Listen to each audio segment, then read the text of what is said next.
My name is Emil Bosnjak, and I'm the president of the BCIT Alumni Association and a past BCIT graduate from the 1988 marketing class. And I'm going to be your MC for tonight. I would like to acknowledge that I'm on the traditional territory of the Coast Salish people, which includes the Squamish, Musqueam, and Tsleil-Waututh nations. As this is a virtual event, I'm sure many of you are joining us from a different territory. I encourage you to share in the chat from which territory you are watching this event. If you are unsure which territory you're on, we're posting a link in the chat right now to help you.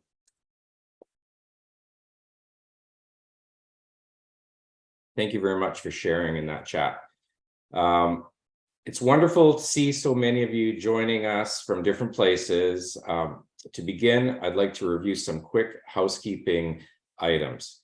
So number one, if you're interested in winning one of our amazing door prizes, please put both your first and last name in your Zoom profile so that we can connect you with the email that you registered with. Please note that you will have to remain until the end of the program to be eligible to win. If you're new to Zoom webinar, you will notice that your microphone, video, and chat functions are now automatically turned off. You can still communicate with us, but you got to use the Q&A box. So the documents we will be reviewing are available for download now on the BCIT Alumni Association website, and we will also paste this link for you now in the chat.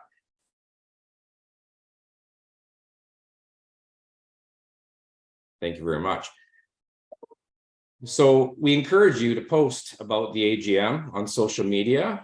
We invite you to use the hashtag #BCIT Alumni. That's there, and we'd love for you to promote our event.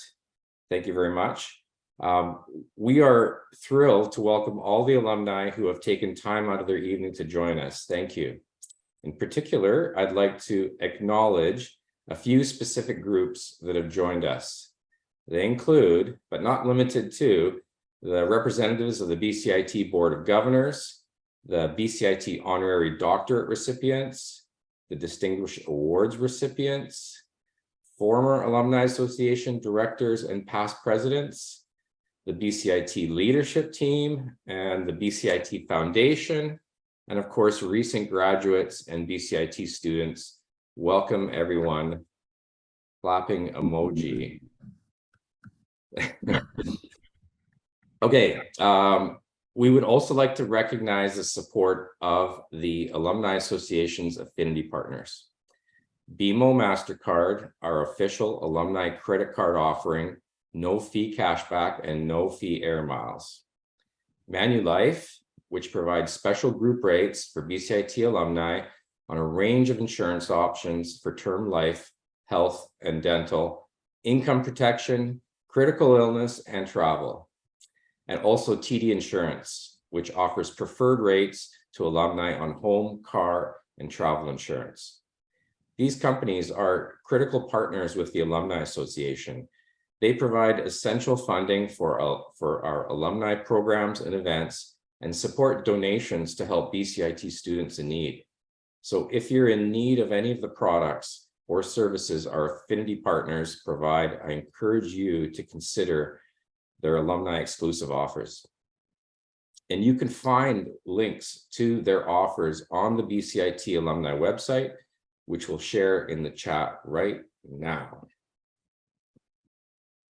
Thank you very much.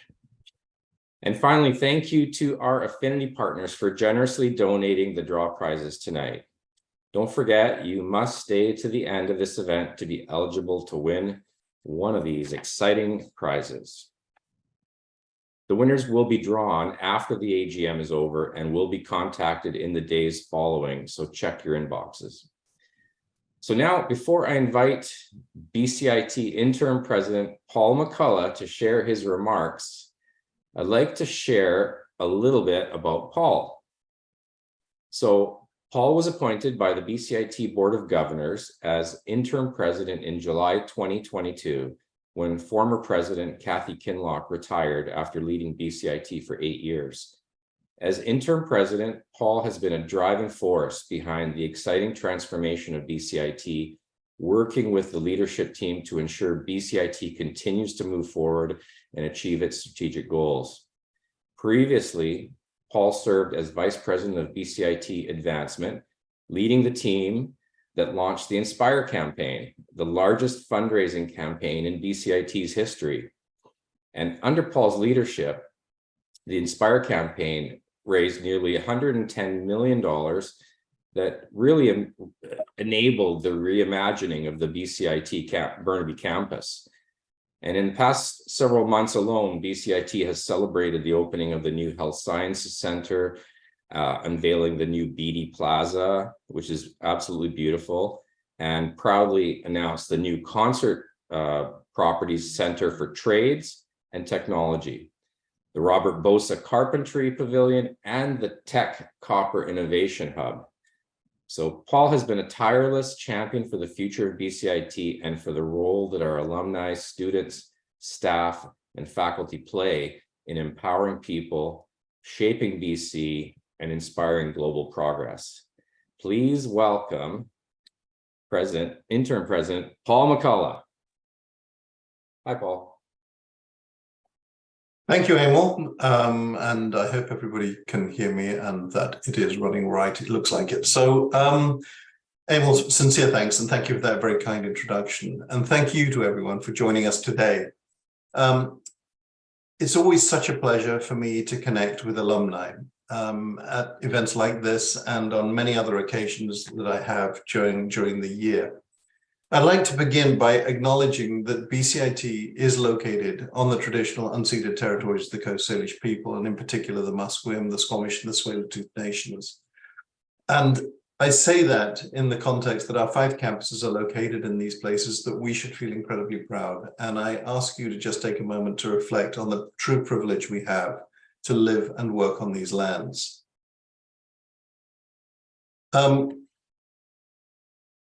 At BCIT, we play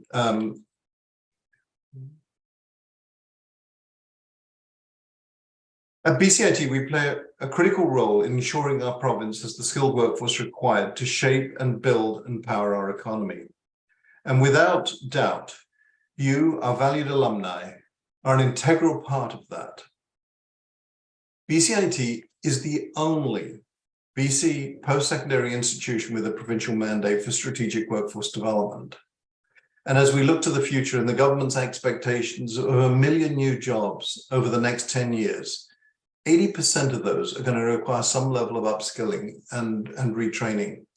And they look to BCIT to provide the support that's necessary. And it has never been more significant than now, the important role that BCIT plays in the strategic workforce development of this province. We connect education, industry, and government in support of building an agile workforce with sustained and meaningful impact to meet the labor market needs of today and tomorrow. And the workforce is made up of alumni like you, alumni who are solving complex problems, leading innovation, and contributing to the growth and sustainability of our communities. I've had the privilege of being part of BCIT for more than 16 years, and over those years, I've had a front row seat to countless alumni success stories that started right here at BCIT. They include alumni engineers who are forging a path for other women in engineering. As an example, civil engineering alumna Alyssa Herman is a project engineer at Binney. In her workplace, she is committed to supporting young women entering engineering by cultivating the kind of support she says she received as a student entering the field. By pushing the boundaries of the status quo, Alyssa is an advocate for diversity in engineering. They also include alum who are leading the way in sustainability, like Scott Comfort, the president of Seagate Mass Timber. A 3-time BCIT grad, Scott is a champion for more sustainable practices in the construction industry, advocating for the use of mass timber, which can be made of waste wood and can potentially save old growth trees and reduce deforestation. In addition to its sustainability, mass timber has high performance and cost-effective qualities. Using mass timber construction, Scott's company recently completed a 10-year, 300,000 square foot building in 6 months. Our alumni are busy making contributions like these in communities all over the province, across Canada, and around the world. On top of that, BCIT alumni are also taking the time to give back. From your enormous contributions, I've seen the generosity of this passionate community of alumni, and I cannot thank you enough. The Alumni Association Board of Directors is comprised of all volunteers who are BCIT's greatest advocates and give their time and expertise. And for that, I also thank you. I want to express my specific gratitude to Emil Bosnjak for his excellent leadership as president of the association. When I first approached Emil, I said to him, I need your help. And he willingly stepped up. And he's been here for, I think now 3 years, Emil, if I remember correctly. And I sincerely thank you. He generously makes the time to support and celebrate our alumni in countless ways, including being tonight's MC. And to our esteemed alumni panelists who will be joining us later this evening for the panel presentation, thank you for sharing your unique stories and advice with us. To all of you who represent BCIT so well in your chosen fields, I also thank you. You set the bar high, and we couldn't be more proud of your achievements. I'd now like to turn to the future of BCIT. On July 10th, Dr. Jeff Zabudsky will start his role as the Institute's next president. With more than 30 years of experience in post-secondary and polytechnic leadership roles, Dr. Zabudsky brings an exceptional skill set that will advance BCIT's impact on learners and the province of British Columbia, as it prioritizes its relationship with the alumni community and builds a strong partnership between the Alumni Association and the Institute. He will be joining us at a pivotal time in the Institute's growth. As Emil has already indicated, we've had extensive capital projects underway, including the 162 million Trades and Technology Complex, which will include the Concert Properties Center for Trades and Technology, which is part of the $780 million redevelopment plan for the Burnaby campus currently underway, which commenced back in 2016 and was made possible through the tremendous support of the Inspire campaign that provided the leverage necessary to secure the government funding. This represents more investment in BCIT in the past 6 years than the previous 50 combined, and it will set the path for BCIT to stand shoulder to shoulder with the very best in the country. With that, I'll turn it back to you, Emil. Well, thank you, Paul. Exciting times at BCIT. Unbelievable what's really been happening there since even since I was going to the school there in the 80s. That's a long time ago. Okay. First off, I want to thank you, Paul. I want to, on behalf of the Alumni Association, I want to thank you for your tremendous leadership at BCIT. We look forward to welcoming Dr. Zabudsky and working with him to further the relationship between BCIT and the Alumni Association. And on that note, I'd like to now take the time to acknowledge and thank the Alumni Association Board of Directors. The Board of Directors is key to the Alumni Association's mandate and activities. It's comprised of 8 elected directors plus an appointed Student Association President's Designate, all of whom are volunteers. I want to include Vice President Jennifer Patterson, Secretary Treasurer Rashmina Lalani, and Directors Herb Gill, Amanda Gomez, Alexandra Gunn, Sean Poole, Michelle Ward, and the BCIT Student Association's President Designate Nolan Nordwall. I also want to acknowledge our chapter ambassadors. So they represent BCIT and connect with our alumni in specific regions. First and foremost, Brad Kirk, who is our Hong Kong Alumni Ambassador, and Jack Davidson, our Fraser Valley Alumni Ambassador. We're hoping now with COVID in our back window that we can start having events again in local markets for alumni and graduates in different areas. So we're looking to continue to grow our alumni ambassador program. So it's been an honor working with our board of ambassadors over the past year. And on behalf of the board, I want to express our sincere gratitude for the outstanding support of the Alumni Relations and Advanced Communications team. Thank you for your work that you do for the alumni, all the BCIT alumni. And I also want to thank Jackie Jacob, Interim Vice President, BCIT Advancement, for her leadership and for championing our alumni and their importance to BCIT. So now we are going to begin the business portion of the AGM. So please refer to the AGM PDF package that was provided to you. And for your convenience, we will post that link in the chat right now. So I'd like to now call the BCIT Alumni Association's 44th Annual General Meeting to order. The alumni members present constitute a quorum, and the meeting is therefore duly constituted to conduct business, and it is now 6:20 p.m. We will conduct Pacific Standard Time even. We will conduct our motions through the webinar polling function, and Alumni Association Executive Director Lisa Young will be assisting me. We ask that all alumni present please vote on the motions. If you are not a grad, we are using the honor system here, so please abstain from voting by simply closing the polling windows when it pops up. Thank you. And everyone, please refer to the agenda in the AGM PDF package on page 1. So may I ask for an alumnus to move that we adopt the 2023 AGM agenda as presented. Please use the raise hand button to move this motion. So Lisa, do we have a name? Yes, Melissa Billisberger. Thank you very much, Melissa, who raised her hand for the record. And do we have a seconder? Please use the raise hand button to second the motion. Lisa, do you have a name for me? Yes, Harmon Parmar. Thank you, Harmon, who raised his hand for the record. And is there any discussion on the motion? If there is, please type any questions you have using the Q&A button.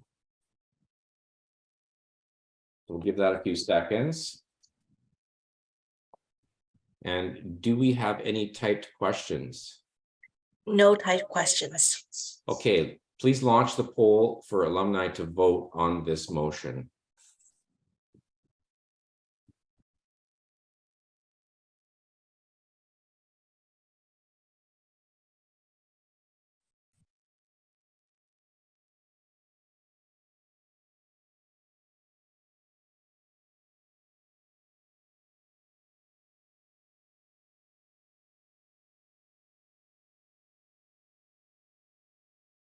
Okay.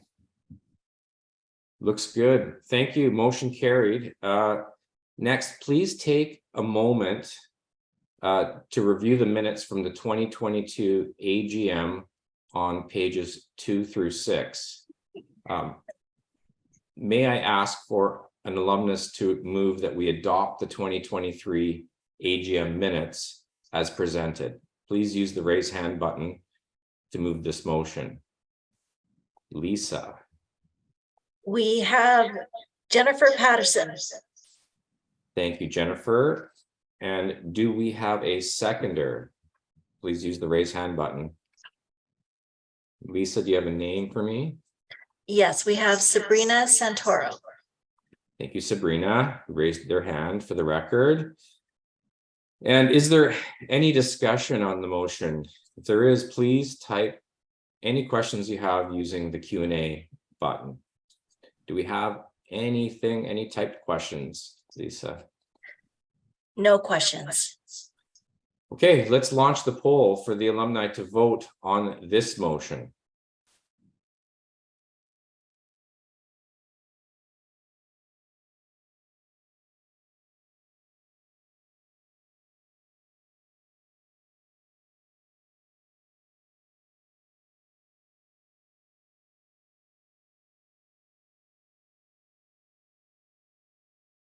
Okay, it's looking really good on the in favor side. Thank you very much. Motion carried. Thank you, everyone. It's now time for the President's Report. Please refer to the 2022-2023 annual report link below. Our team is posting that right now. There it is for your reference. So this past year has been filled with so much positive news, and I want to sort of talk a little bit about that. I'm proud to share with you some of the many ways that the Alumni Association has connected with our more than 200,000 alumni to foster alumni success, give back to the BCIT community, and engage alumni for life. In November, alumni were invited to share messages of encouragement for current BCIT students. Alumni responded swiftly by sending 400 personal messages, which were handed out to students on the Burnaby campus. That was nice. And over the holiday season, during the BCIT Foundation's holiday fundraising campaign, over $61,000 was raised for struggling students. Pleased to report that more than 63% of the donors who gave to this campaign were alumni themselves. And in January, in response to the growing food insecurity for current BCIT students in need, the Alumni Association donated $4,800 to the BCIT Student Association's increasingly busy food pantry. This sponsorship equates to $400 in groceries per month for an entire year and helps stock the food pantry shelves with nutritious food for students. Our endowment funded more than $54,000 in entrance awards, scholarships, and graduating school awards that were dispersed to 32 students this past year. We also hosted our third annual holiday market featuring alumni-owned businesses and achieved a record number of unique page views to our online shop. We also grew our partnerships on the BCIT Alumni Perks app, offering a wide range of discounts and offers that are exclusive to our alumni. And the Alumni Association supported several alumni events where we were also able to engage hundreds of graduates as well. And we also welcome BCIT's newest graduates at in-person convocation ceremonies, which were the first since the pandemic began.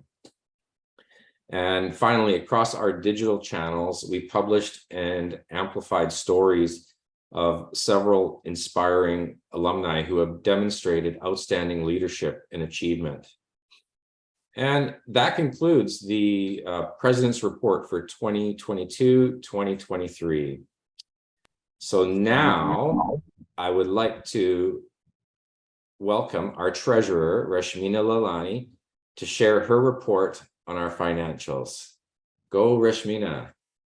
Thank you, Emil, and good evening, alumni. Before I walk you through the numbers, please note that Alumni Association's financial statements are unaudited. Per our bylaws, they are not required to be audited. So let's begin with the statement of operations on page 19.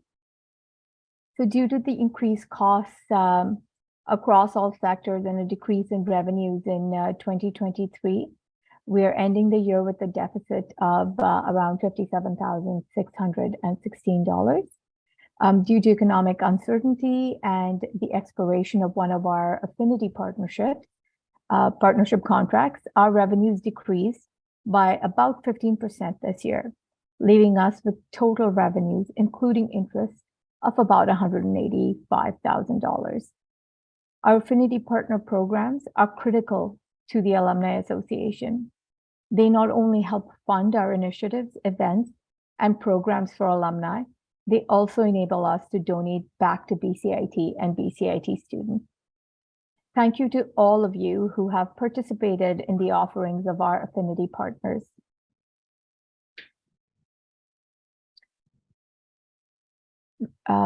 You'll notice also for the expenses on this slide, the amount for the board and committee meetings increased over this year from previous year.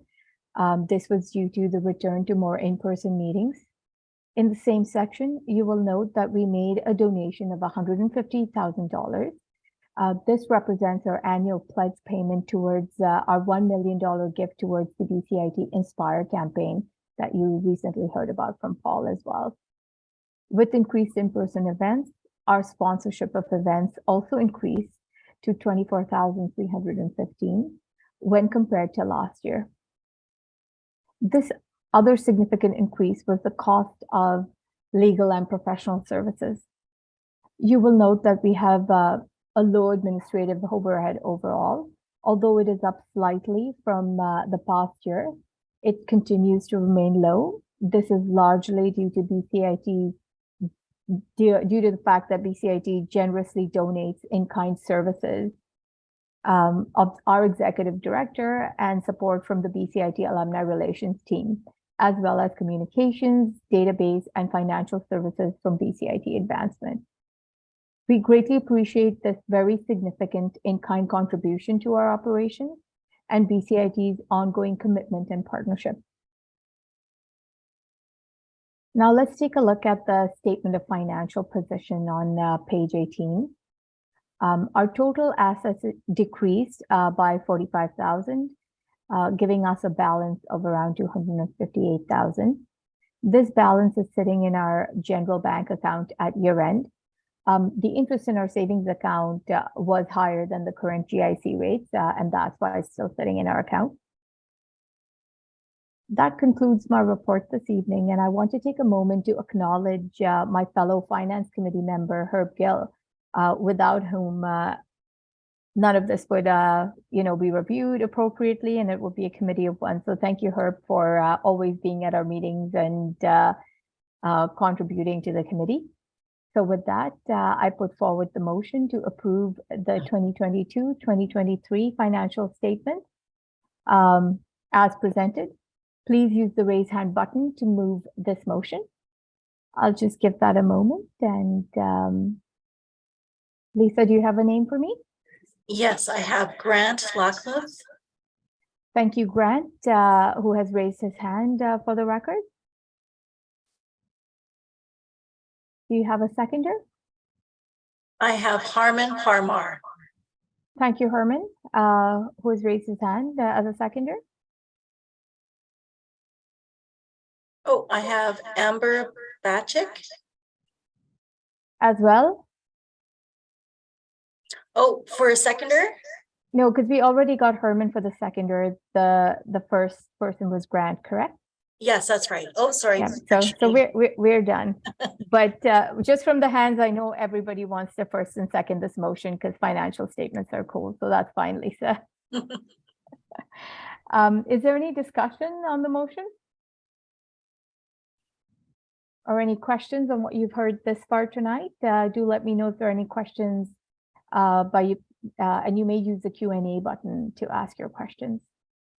No questions. Great. And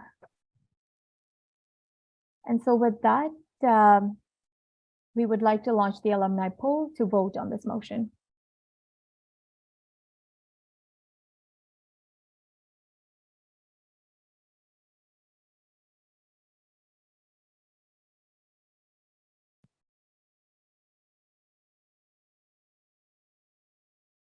I think everyone's had an opportunity to vote, and it really looks like motion has carried as a result. Thank you, and I will turn that back to Emil to continue the event. Thank you, Emil. Well, thank you, Rashmina. Was that a joke that you were making about how exciting financial statements are? They are exciting, Emil. It's not a joke. It's very serious stuff, but it's very exciting. Nothing better than that balance sheet. Okay, thank you, Rashmina, and for your leadership with the Finance Committee. Also, thanks to Herb as well. We truly appreciate each of the members serving on the committee. Next on the agenda, we are going to talk about the amazing incoming and outgoing volunteers on our board. So now I refer you to the nomination report on pages 8 through 10 of the AGM PDF package, where you can follow along. We have 3 retiring members. We have Jennifer Patterson, Alexandra Gunn, and Nolan Nordwall. Jennifer Patterson was elected as Vice President in 2019 and has served on the board for 2 consecutive terms. Jennifer, thank you for contributing your time and your expertise to help the association grow and evolve. Your honesty and steady focus have helped ensure that the association continues to deliver on its mission to foster alumni success, give back to the BCIT community, and engage alumni for life. We can't thank you enough for your leadership these past 4 years. Thank you, Jennifer. Alexandra Gunn joined the board of directors in 2017, and since then has served on the board for 3 consecutive terms and chaired the governance committee. Alexandra, we thank you for your thoughtful and attentive contributions to the board. Your insight has helped ensure that the board has representation from alumni across a broad range of experience and educational backgrounds. We appreciate all the time you've put into the Alumni Association for the past 6 years. And Nolan Nordwall. Nolan was elected as Vice President External of the BCIT Student Association a year ago and was therefore appointed to our board as the BCIT Student Association President's Designate. Our bylaws reserve a seat on our board for a representative from the Student Association board to ensure our 2 organizations have a strong connection. Over the past year, Nolan shared with us the invaluable student perspective with enthusiasm and knowledge. Nolan, thank you for joining us this past year. It has been a pleasure. I also want to note that Nolan has graciously agreed to remain on the board as a committee member at large for 2023-2024 year. Thank you, Jennifer, Alexandra, and Nolan. And next, I'm pleased to present the slate of candidates for election and re-election. As per our bylaws, this will be done by acclamation. As detailed in the meeting package, the 4 nominees recommended for election and re-election are Reza Bafanda as director, Suge Bukharov as director, Mandy Harris as director, and Sean Poole as director. And last but not least, the director appointed to us by the Student Association is Jimmy Wang. Welcome, Jimmy. And with that, I have presented the slate of nominees for the elected positions on the BCIT Alumni Association Board of Directors. These directors will be joining our continuing directors, Herb Gill, Amanda Gomez, Rashmina Lalani, Sean Poole, to form the 23-24 board. And as per our bylaws, I hereby declare the members recommended by the Governance Committee elected by acclamation to the BCIT Alumni Association Board of Directors. Congratulations to everyone. And that concludes the nominations report and the business part of the AGM. So may I ask for an alum to move that we conclude the 2023 annual general meeting of the BCIT Alumni Association? Please use your raise hand button to move this motion. Lisa, do you have a name for me? Yes, I have Amber Batchick. Thank you, Amber, who raised your hand. Thank you for the record. And do we have a seconder? Please use the raise hand button. Yes, we have Melissa Billisberger. Thank you, Melissa, who raised your hand for the record. Is there any discussion on this motion? Any last questions about what you've heard tonight so far? please use the Q&A or raised hand button to speak. Do we have any typed questions, Lisa? No questions. Been all quiet out there. Okay, please launch the poll for alumni to vote on this motion.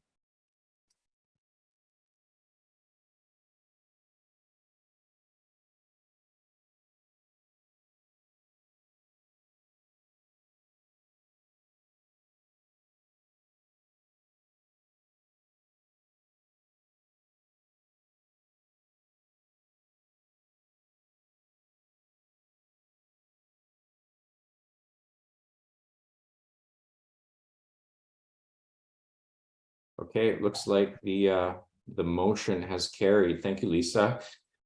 The AGM portion of the meeting is now adjourned at 6:39 p.m. Pacific Standard Time. Thank you very much. Okay, now we're going to get into the good stuff. This is now, it's time to introduce our panelists. Our panel discussion is all about engaging your entrepreneurial mindset. And so with our esteemed panel of alumni, including Orene Askew, Olivia Lovenmark, and Ryan Benn. Orene Askew, aka DJ Osho, brings 15 years of experience to the music industry, dedicating herself to her passion and chiseling out her niche as an Afro-Indigenous female hip-hop and R&B DJ in Vancouver, BC. Orene is a former member of the Squamish Nation Council, who has won multiple awards, including a BC Indigenous Business Award and a Standout Award from the Vancouver Pride Society. Orene has traveled across the country as a motivational speaker, inspiring drive and ambition in others. Now, next is Olivia Lovenmark. Olivia is a serial entrepreneur with a background in cryptocurrency and marketing.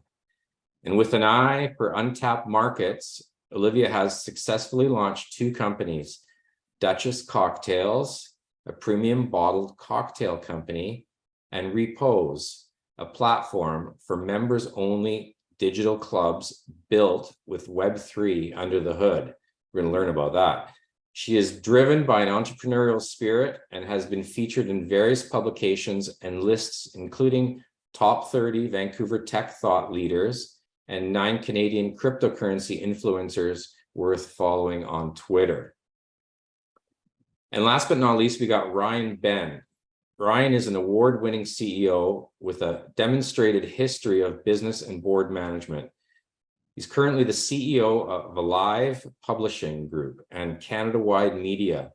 He has been honored with prestigious accolades, including the CHFA John Holtman Leadership Award, Marketing Magazine's Top 30 Marketers Under 30 Award, the BIV Top 40 Under 40 distinction, Organic Trade Association's Leadership Award, and he's a fellowship at the Ivy School of Business and the BCIT Distinguished Alumni Award for Entrepreneurial Innovation.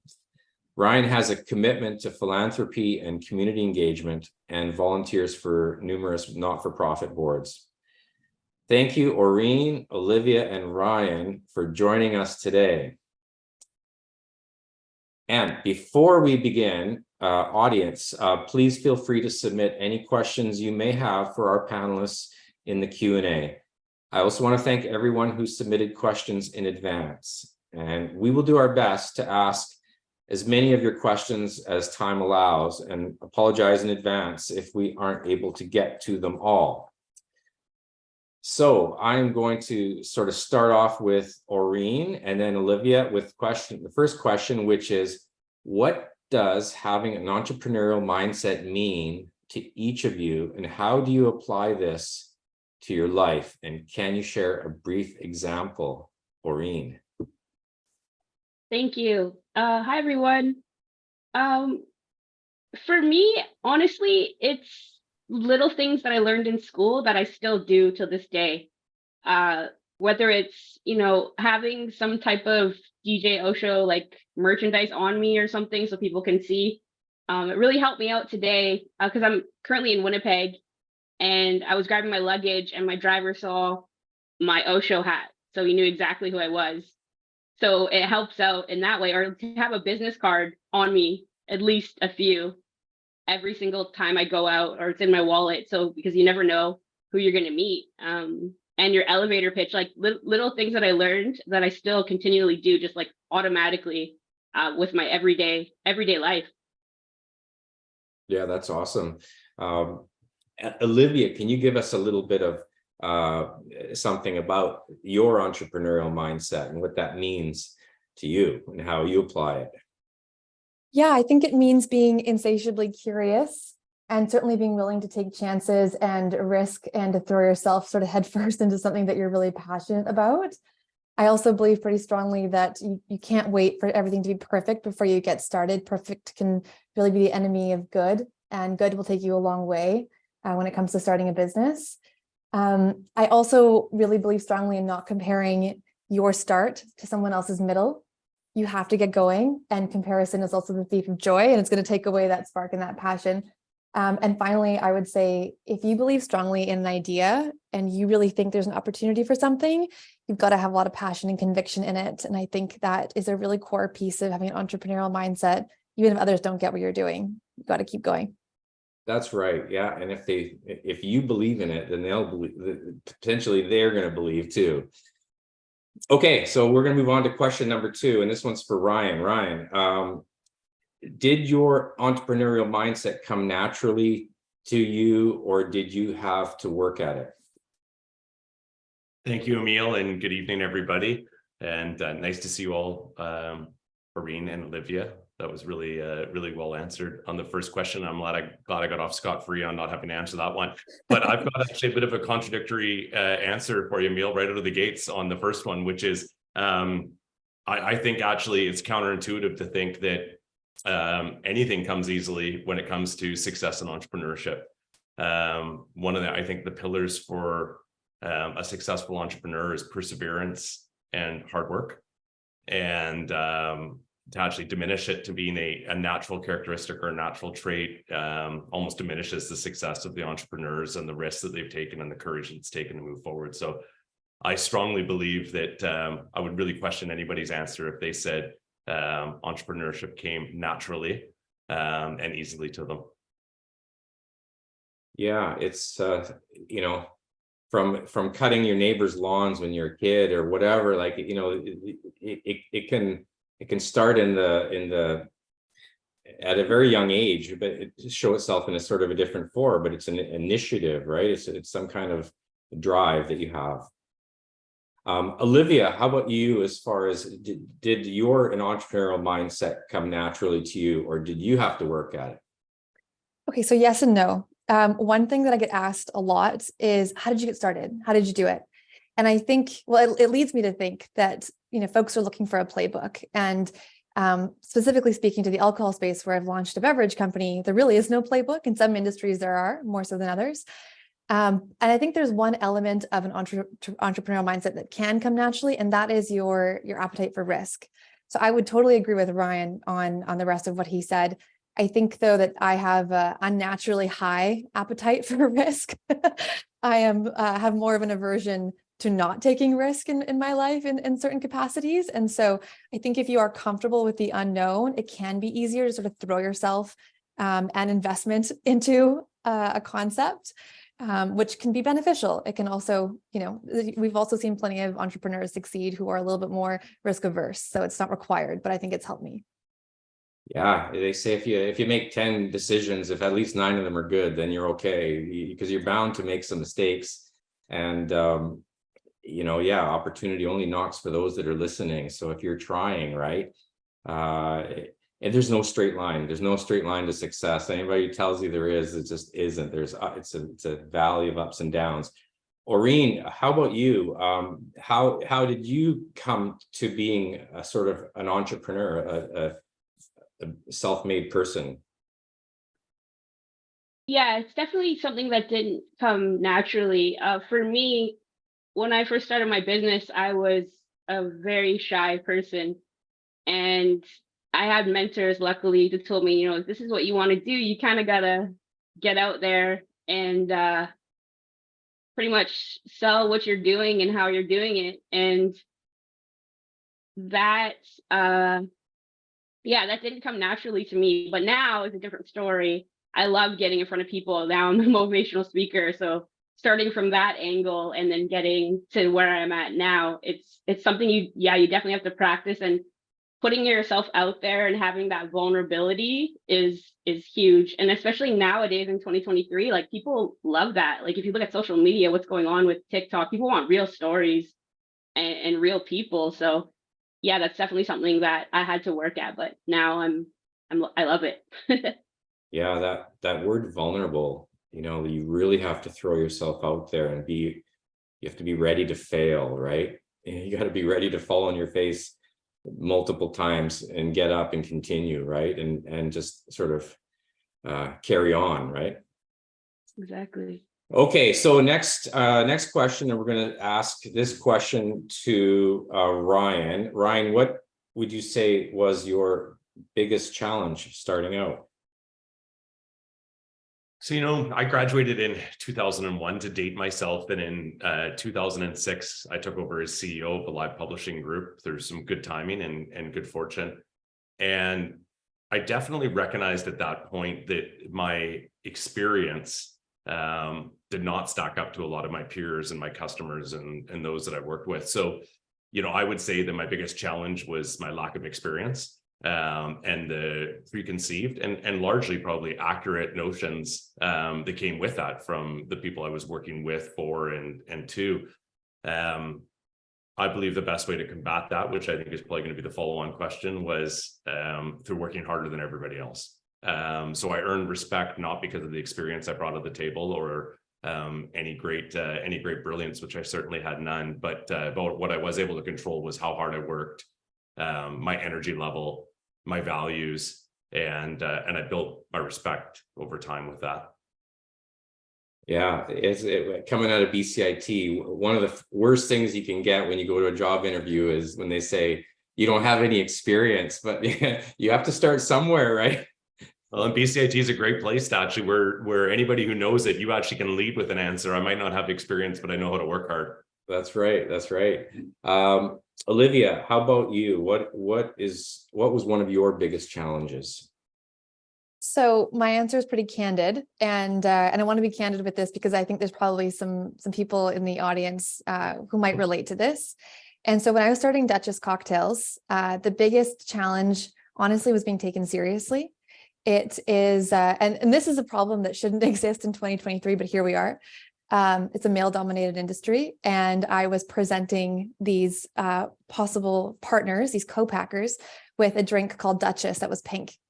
And this didn't really resonate with the folks I was talking to. And even though I could see that there was a gap in the market and there was a need for this, and I believed in it, it was really hard being taken seriously. And so it took a while to find the right partners to work with.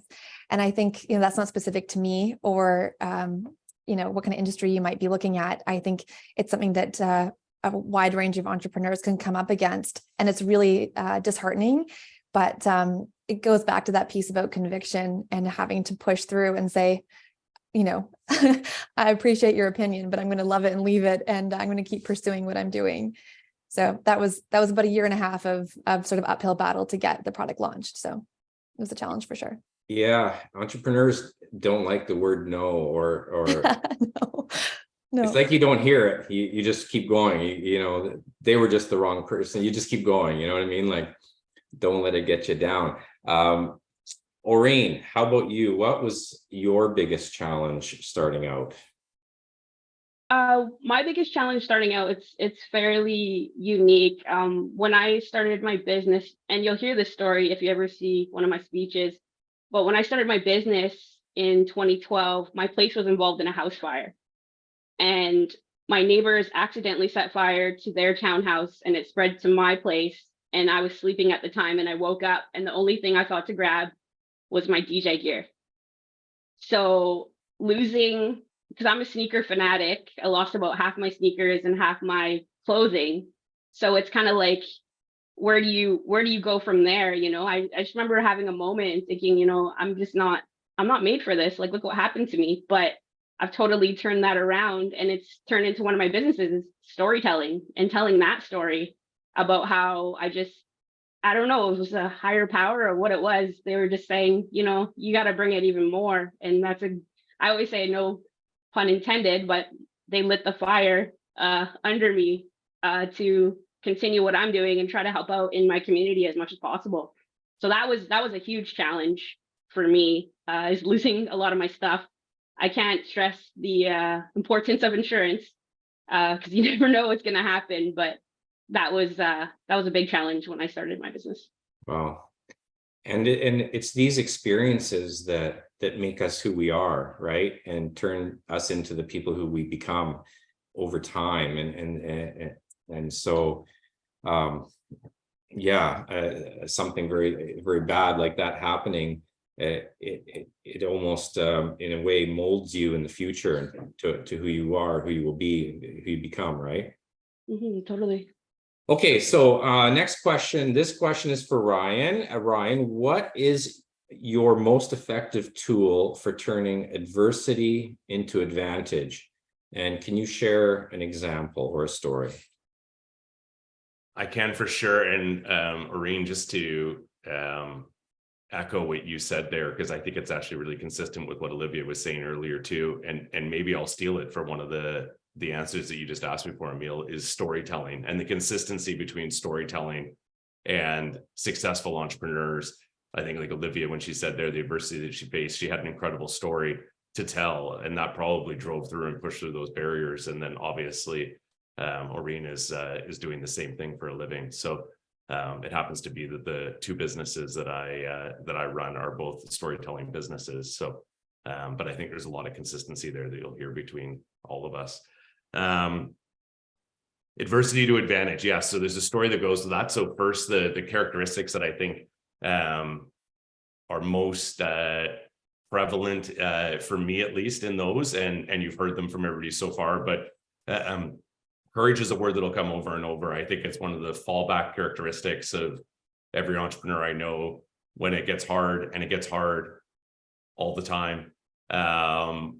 There's that real balance, and I like the word courage, in conjunction with risk, right? Because it's one thing to understand and take risk, but the courage to actually step forward and do that is very, very hard. So I think opportunity identification is really important. Having an eye for seeing an opportunity, and then again linking to courage to take the step forward and actually go for it. It's one thing to identify opportunity, but it's another to actually step into that gap when you identify it. And I think that's a very unique characteristic, is marrying those two together. And then my fallback all the time, and it's the singular most important thing I would love to convey to everybody is to fall back on your personal values, which hopefully are echoed in your business values if you have that level of influence on your business. So the situation that I faced was about 5 years ago. I woke up to about 13 missed phone calls and a bunch of text messages from my vice president at our company Teldon, and we had been cyber attacked, and I had no idea what that meant 5-6 years ago. And I rushed to the office, and by the time I got to the office, I had fallen on my entire community of peers. So brace yourself, Olivia and Orene. I might get a phone call from me at 8:30 in the morning one day going, how do you deal with a cyber attack? But having a really important network is a critical message right out of the gates, because it's really hard to do it on your own. I had no idea what I was doing, and I fell back on my friends. I basically sent a 911 message out to everybody that I knew who was in a position that I thought might be able to help. And about 45 minutes later, I was on with a chief security officer for TELUS, who was putting me in touch with somebody who was going to be able to help me move through the next period of time. So 3 days later, at risk of losing the company without enough time to go into it properly, but it was a very, very real risk that a 50-year-old company that I was the steward of was going to be going out of business due to the cyber attack. And we managed to successfully isolate, remove the attackers, not pay a ransom, and it cost the organization about $250,000 in hardware, software, labor in 48 hours to do that. the story there being, though, the perseverance to see it through. I was scared. I was fearful for my employees. I was fearful of the 400 people who might lose their jobs if under my leadership we were to lose the company. And I was completely a fish out of water. I had no idea what I was doing. So it really fell back on your values and your leadership, because at this point it's not skill, and it's So I would say focus on your values, and the opportunity and the success that came out of that is for a long time, I'm one of the most sought after leaders now that I consult with friends, not for business, but with friends that say, how did that happen? How can we avoid it? And unfortunately, too often these days, I get the phone call, which is, it's happened. What do I do? Wow. And these are business shocks. These are things that come out of left field that you kind of don't plan for, or they just sort of happen. And it's how you deal with it that makes you who you are, right? Okay, so great example, Ryan. And one of my 3 daughters is a BCIT grad, and she sells cybersecurity software, and she's making a great living. So I'm just gonna say there are a number of grads they're taking advantage of the fact that is happening. They're out there protecting, so that's good. Okay, next question is for Olivia. Olivia, what was your biggest entrepreneurial failure, and how did you rise from it? Yeah, so I've had a couple of things that have happened in my career. And I think especially when you're starting out as an entrepreneur, some of the biggest failures that you can have are like a false start, or something that really acts as a mental block and stops you from being able to push forward and start your business. And one of those things for me was a stationery company, a letterpress company that I started in 2016. It was my first foray into doing something on the side, my own sort of side hustle. And I had people who were interested. I had some distribution. I had retailers in Vancouver and New York and elsewhere who wanted to carry it and started carrying it. And I had a subscription business with this. And so it started to move. And my failure there was that I wasn't all in. And I don't think I really knew what it took to be all in, and especially on the operational side and distribution side of a business, even as something like I didn't have a ton of inventory to manage. It wasn't terribly cost heavy on that side. But if you're going to start something, you've got to be all in, and you've got to have a plan and a strategy for what the next steps are and how you're going to build it and grow that brand online. And this was a product business, and it ultimately just sort of faded away and fell apart because I didn't understand how to put those pieces together. And while that wasn't an enormous failure in terms of a financial failure for me, because it was a small business, it offered a massive mental block for a long time. And I thought, oh, I'm not good at this. And so that was like a major hurdle to get past. And I know for a lot of people who want to start a business, there's probably little things like instances of that in your life that we've all faced. But these little failures could be great learning experiences or pivots to the next thing, so they can happen for a reason, so to speak. And another one that I'll offer that offered another big sort of mental challenge for me was when I was looking to get started with Repose, which is the tech platform that you mentioned at the outset. Some friends of mine, I come from a background in technology, and some friends of mine wanted to introduce me to some venture capital firms predominantly based in the US, and just have me speak with them. I was pre-product, and just speak with them about the potential of this kind of idea and get their feedback more as an informational thing.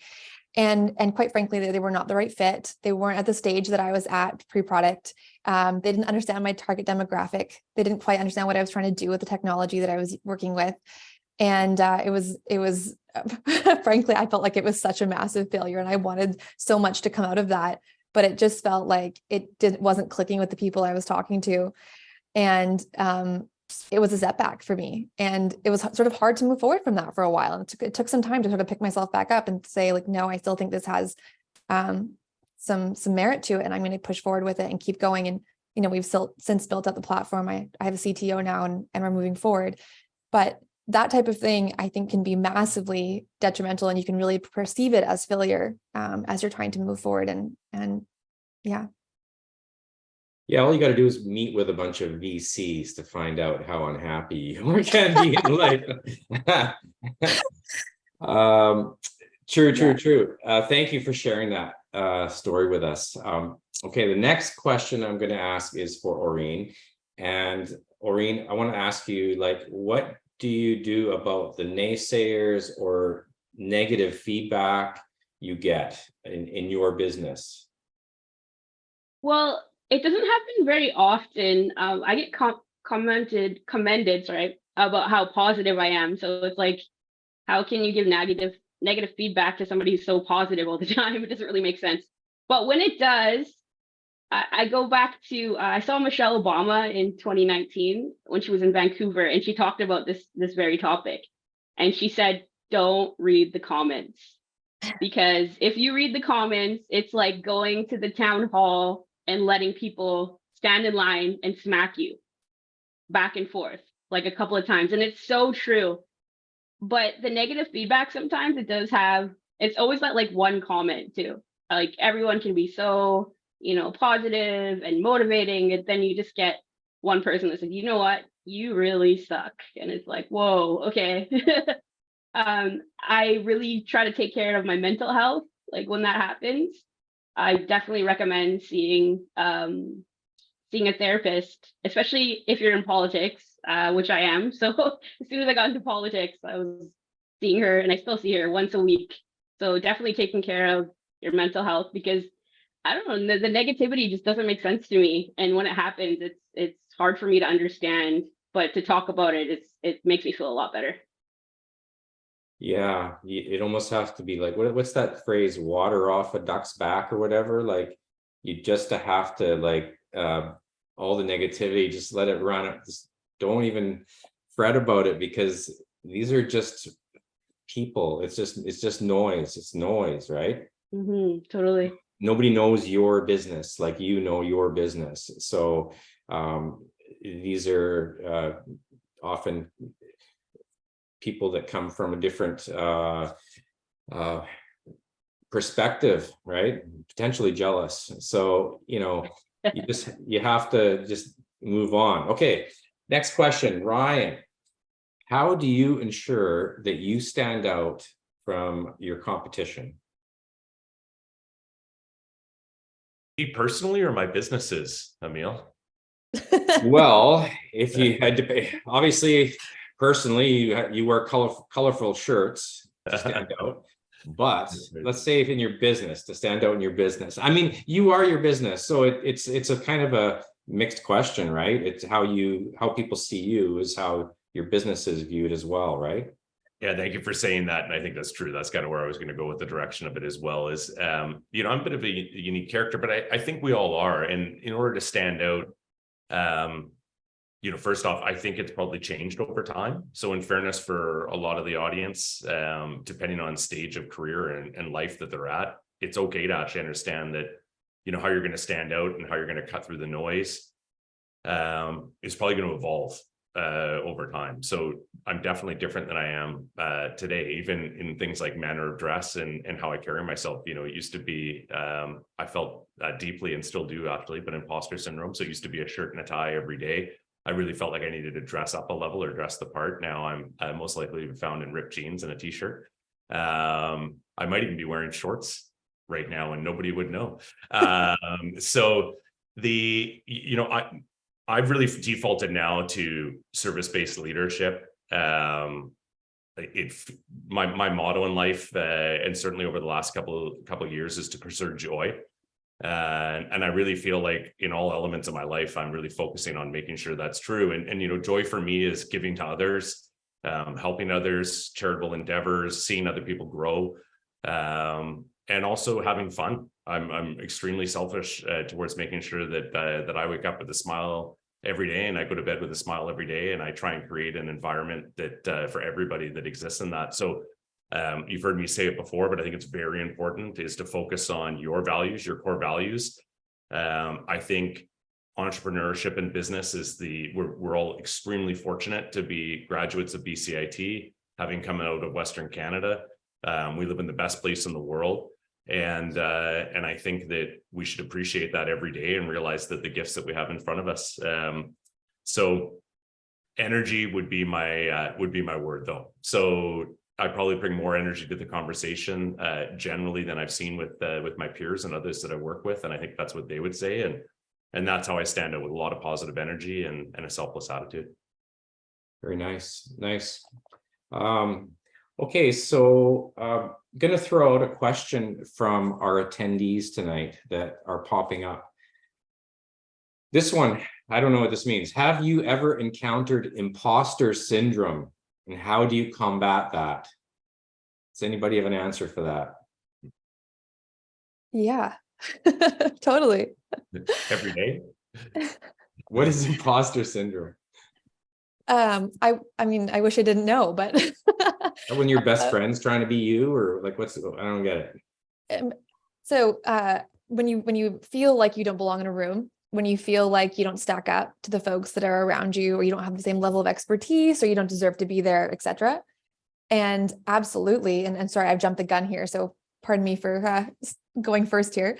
Yes, absolutely. When I first started Duchess Cocktails, so we launched in 2020, in December of 2020. So it's just been over 2.5 years, and we haven't even been in the market for that full time because we built a factory, et cetera, et cetera. So it's really been sort of a brief time that we've actually been in the market and to sort of get to the scale that we've gotten to. But when we first launched, I had no business starting an alcohol company. I had no background in it. I was from a tech industry. I didn't really know what I was doing. It was just create good product, good quality ingredients, understood the economics. Let's start. Let's just go. And it was made very clear to me and now my business partner that we didn't know the lingo. We didn't know the right sort of cadence of how you were supposed to do things. It's actually a very old school industry, which I was very surprised to learn. And I had some of the steps backwards. Apparently, you don't just go and sort of pursue the opportunities that you want. You've got to get the right person to open the door for you, et cetera. And absolutely some serious imposter syndrome. And it took a long time to get through that. But I think it's a mental thing. I think we perceive everyone else to be better and smarter than we are. And it's just simply not true.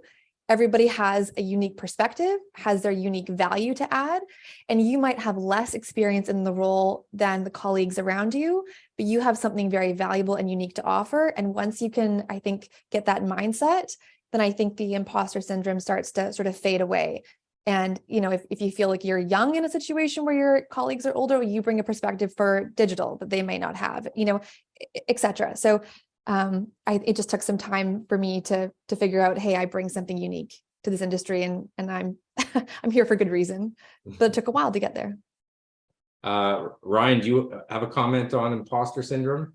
I was just looking for the mic drop icon because there's no way to follow that. It was perfect. It was perfect.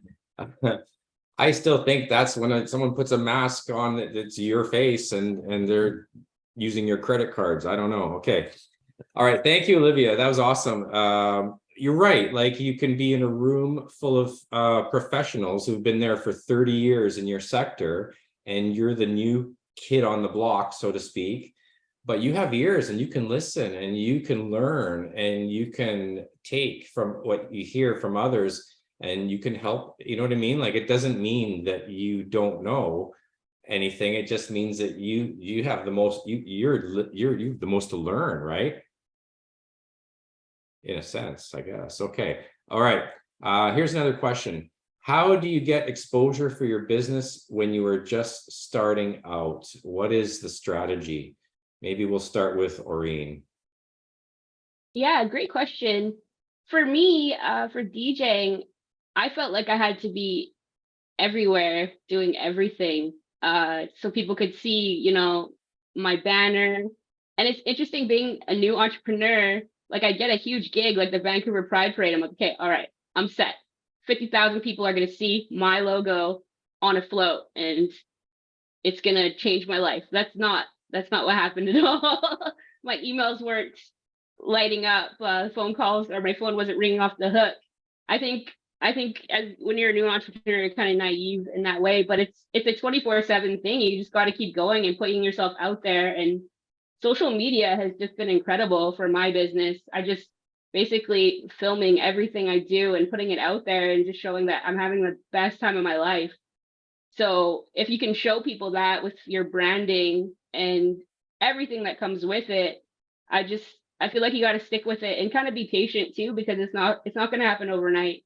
Even though I do try to go viral on TikTok with the new kids, but but just keep at it and keep going. I've been doing this for about 11 years now, and I think it's just taking off right now. So that just goes to show you gotta stick with it. You got to stick with it. It's amazing how things turn into high gear just after your first decade. Yeah. Wait till you do 2 decades, and all of a sudden you go into overdrive. Mhm. Okay, here's another question to the panelists.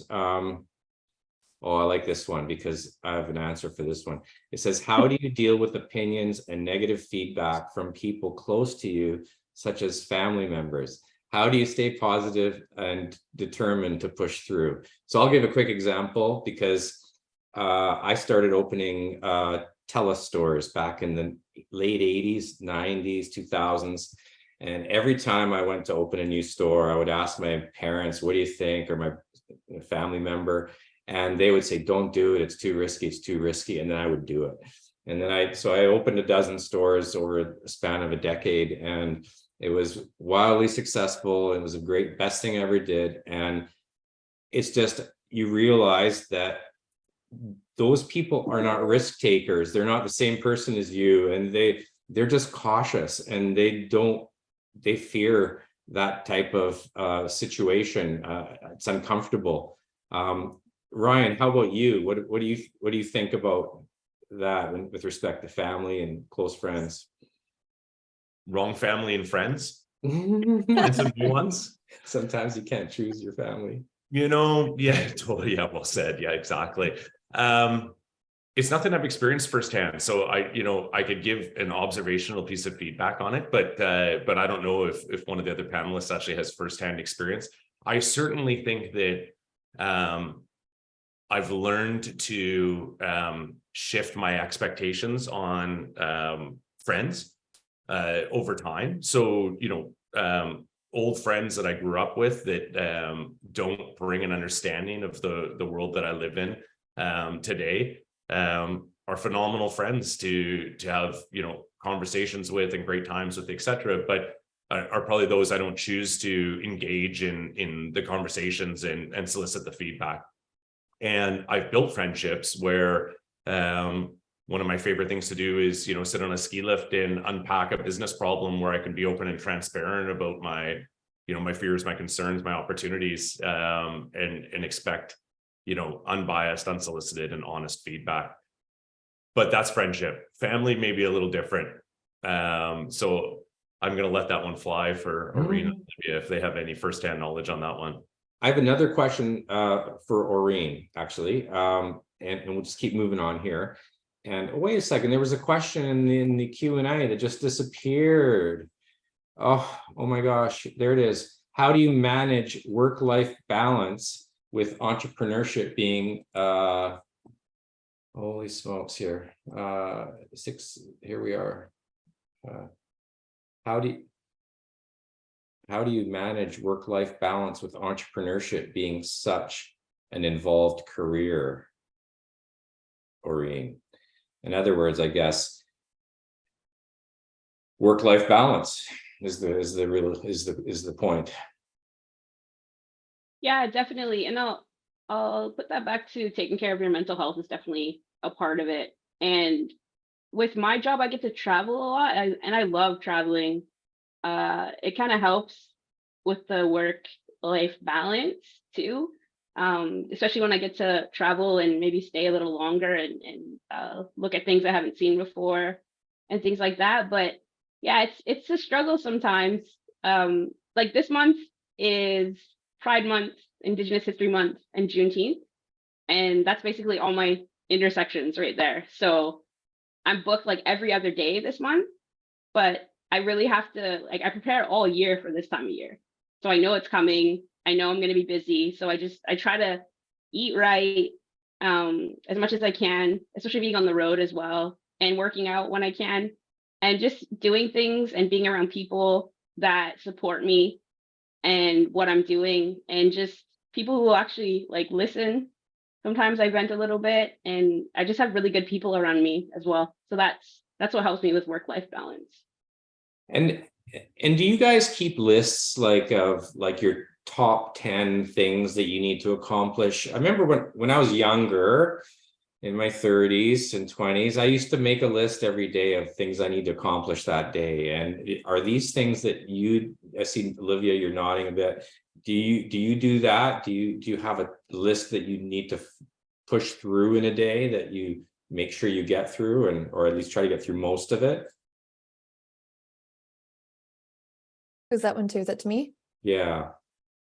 I definitely do. I have lists on my phone. I have lists on my on my desktop, and I have I like to make paper lists. It feels something about writing it down makes me feel like it's I don't know, getting it out of my brain. And but I make a list of all the things that are sort of floating in my brain, and then I highlight what's most important, what's critical. I've learned don't highlight more than 3 for the day, because it's not realistic to do more than 3 for the day, and sometimes 2 is a huge win. But just to be able to get it on paper and to be able to see it is enormously helpful to me. So it's definitely part of my practice in the mornings. Nice. And Ryan?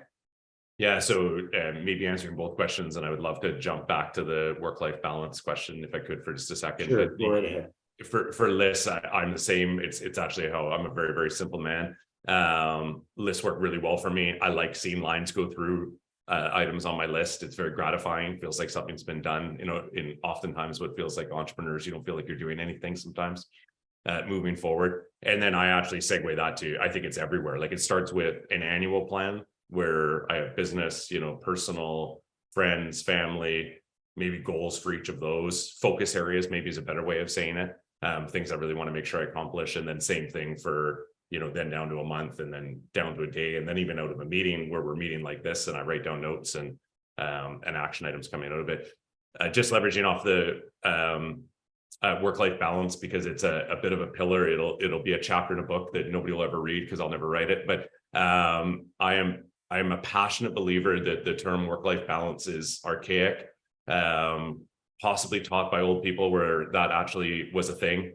I think in today's world, it's nonsensical. Our world is all about balance now. And I think you heard Orene talk about it. It's the actual thought of putting ourselves in the position where you have to have this combative nature of work-life balance actually stipulates then that work is bad. And to bring it in balance, you need life. And I think that what you'll hear from a lot of us, yourself included, is that if you find joy in what you're doing all day long, those lines really start to blur and you find yourself in balance all the time. And that's the real goal, is to bring a very balanced approach to lifestyle. So I'm very passionate about that, obviously, but I really wanted to convey that message because I think a lot of young leaders and young graduates are coming out with this expectation of having to find that balance between work and life. And I think wearing a different lens on that and actually just trying to have a very fulfilling, balanced existence is a lot easier than when you're in this kind of comparative mode. Yeah, and it seems when you're younger and you come out of BCIT, well, let's say in your 20s or mid 20s, you know, you just seem to hustle super hard early on, and it seems like it was more about the work and the money back then to make your stake your claim and, you know, be successful out there in business. And what I found is as you get older, you seem to give more of your time to the things that you really enjoy doing that don't necessarily make you money, but give you happiness. And so you're going through, each one of us is going through this journey, right? And we're all trying to build our stories and our successes, and it's really fantastic to hear everybody's perspective on how they got there, how they're getting there, how it's going, the challenges, and things like that. So as we get close here we're almost near the end of this this session here. So I'm going to just throw one more question out there, and this one is I'll start with Orene. Do you have a mentor, Orene? And if you have had a mentor, How has that impacted your journey? Yes, I do have a mentor, and her name is Gina Jackson, and she's actually an alumni from BCIT from the journalism program. And I always talk about this. She was actually a writer on Blind Date. Do you remember that? Do you remember that reality show? So I always tell people that she helped create reality television, and she's amazing. We talk every day. We even work together now. We'll send each other gigs. And she has she's an executive producer of a TV show on APTN called The Bear's Lair. It's kind of like the Dragon's Den, but it's for Indigenous entrepreneurs. And she's just impacted my life so much. She was the only one saying that I can do it. And she's been in my corner ever since day one. And like, how amazing could you be? She's a BCIT alumni as well. So she gets it. She totally gets it, especially in this this industry that we work in. Isn't it great when people believe in you, you know, and lead you in the right direction? It's all you need sometimes, is someone to just give you a nice little pat on the back, and you're doing the right thing and keep going message. Olivia, what about you? Do you have a mentor? I actually don't have a mentor. Not really by any particular reason. It's something that I'd certainly be open to, but I guess if I'm being honest, if I sort of reflect, I haven't really sought one out. Although I do certainly seek out time with people who I admire and people that I think I can gain, like, you know, a good conversation, or just some bounce some ideas back and forth, or get some feedback on an idea. I do that a lot. I reach out to people that are just starting out. I reach out to people who are well above me in sort of their journeys, and seek out some time with them, and try to, you know, obviously pay that value back to them in some way. But that has been highly valuable to me, and given me a really good sort of sounding board of different types of, like, you know, opinions and perspectives and whatnot. But I think a mentor is a great thing to have, and I don't have one. Maybe it's the imposter. Okay, Ryan, do you have a mentor, Ryan? I've had probably countless mentors, because I think mentors are those that inspire you and you can learn things from. I would call Orene and Olivia mentors now after tonight. And if I reached out to engage with them for anything, I would say the same. So yes, I've surrounded myself with mentors, and those can be as young and little as my little girls, who I find and learn tremendously from every single day. But a fun BCIT story is, yes, one of my most impactful influences in my life was my BCIT entrepreneurship professor, who inspired me to focus more on entrepreneurship than the other, you know, kind of graduate work. And 5 years after graduating, I'd stayed in touch with him all the way through. And when I got my new opportunity to be the CEO of Alive Publishing, I hired him as my executive vice president, and he worked with me for 17 years as my number two. And Wow. That was pretty cool. And his name is? It's Rick Kretsch. He retired, I think, 2 years ago from BCIT. Wow. Okay. Yeah, so he taught all the way through when he worked with at my EVP. Super duper story. Yeah, that's awesome. Like BCIT grads everywhere making a difference. Mm-hmm. Okay. Thank you, everyone. Unfortunately, this is all the time we have for our panel discussion. So in closing, Orene, Olivia, and Ryan, thank you for sharing your time with our audience tonight. I know I feel inspired by your energy, entrepreneurial expertise, and enthusiasm, and I'm sure the attendees tonight feel the same. You are all such unique and inspiring examples of how to engage your entrepreneurial mindset. Also, I want to thank our audience for submitting all the great questions tonight and keeping our alumni panelists on their toes. Apologize if we couldn't get to all your questions. And now a final announcement about the draw prizes tonight. Thanks to our generous support from our affinity partners, BMO, MasterCard, Manulife, and TD, we have several prizes up for grabs, including 3 prepaid MasterCard gift cards with a total value of $1,000. So this is a quick reminder that in order to be eligible to win these prizes, you must stay to the end of the AGM tonight. Winners will be selected after the event and notified using the contact information that you provided us upon registration. So congrats to all the winners. And our sincerest thanks to BMO, MasterCard, Manulife, and TD for supporting these prizes. Alumni, please make sure you download the free BCIT Perks app found in the Google Play or the Apple Store as well. Our sponsors and affinity partners can be found there, offering fantastic benefits and discounts exclusive to all of you. Perks partners are also being added all the time, so please keep checking back to see what is new. So on behalf of the board, thank you so much to all of our alumni, including all of you here tonight who are all involved and passionate about BCIT. You are BCIT's best champions, leading the way by showing everyone what BCIT alumni are made of. We hope to see you again as a participant at another alumni event, volunteer or on an advisory committee or on our board, possibly a mentor to some of our students, a guest speaker potentially to inspire our community, and a donor. We appreciate you. We also wish to express our sincere gratitude to the BCIT Board of Governors, the Institute, the Foundation, and our affinity partners, BMO, TD Insurance, and Manulife Financial. Following this event, all attendees will receive an email with a link to our event survey.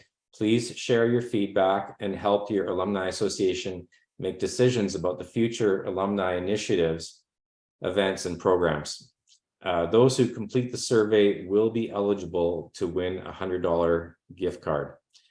Finally, thank you to the BCIT Alumni Relations and Advancement Communications team for so expertly managing tonight's event. Thank you, thank you. Thank you again for joining us this evening, and please keep in touch, and we hope to see you at an upcoming event. Thank you.